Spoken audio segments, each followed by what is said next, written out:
NUC has ordered a closure of universities across the country to enable students to participate in the 2023 general elections. Hi, welcome to What's Happening. This are the top 10 stories.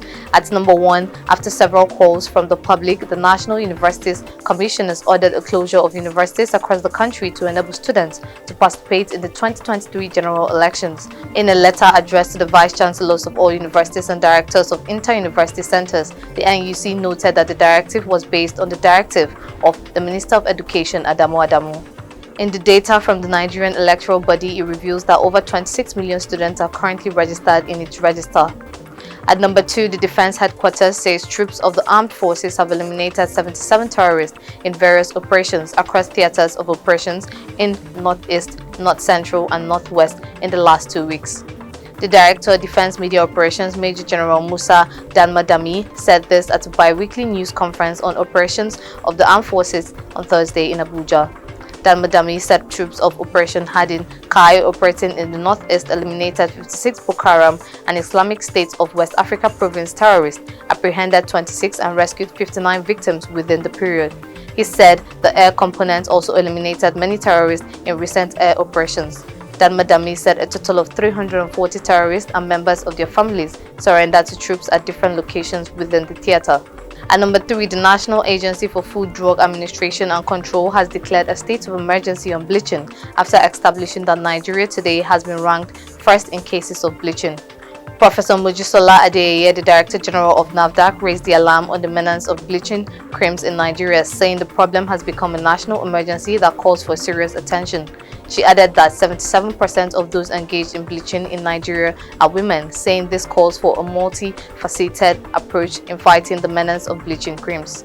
At number 4, one person has been confirmed dead in a fatal accident involving an 18-seater commercial bus belonging to GUO Motors, a Mack truck, and an SUV car which occurred on the Kara Bridge, Lagos-Ibadan Expressway. The accident, which happened on Thursday morning, has caused heavy gridlock on the bridge inwards Opik and has also extended beyond Berger, affecting outbound movements to Lagos. As of the time of filing this report, only one person has been confirmed dead.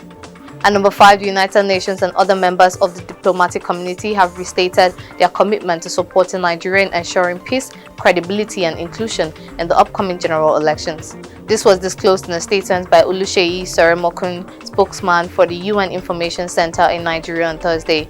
UNIC noted that the commitment was given at the first quarterly briefing of the diplomatic community convened by UN Resident and Humanitarian Coordinator Matthias Schmel at the UN House in Abuja. At number 6, Abia State Governor Okezie Ikpeazu has directed an immediate ban on the roasting of fish and other animals as well as cooking within the major markets in the state.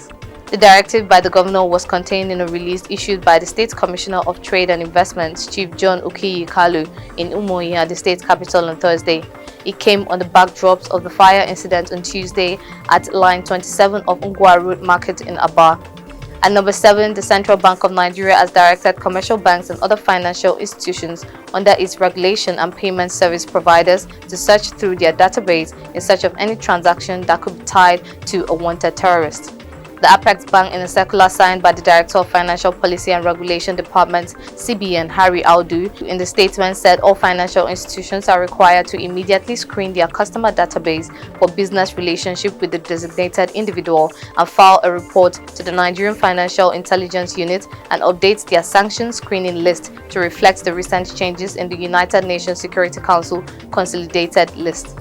At number 8, as of Thursday, 9th February 2023, the death toll from the earthquake in Turkey climbed above 17,000 on Thursday, with rescuers racing against time to find survivors in the frigid cold. Meanwhile, a 5.2 magnitude earthquake struck Indonesia's Papua on Thursday and claimed lives of 4 people and damaged many buildings. At number 9, according to reports, 10 people were killed when a makeshift gold mine collapsed in western Burkina Faso, a miners' association said on Thursday.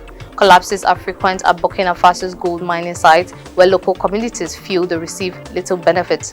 The region has been plagued by jihadist insurgency led by rebels affiliated with Al-Qaeda and the Islamic State group, killing thousands and displacing almost 2 million since 2015.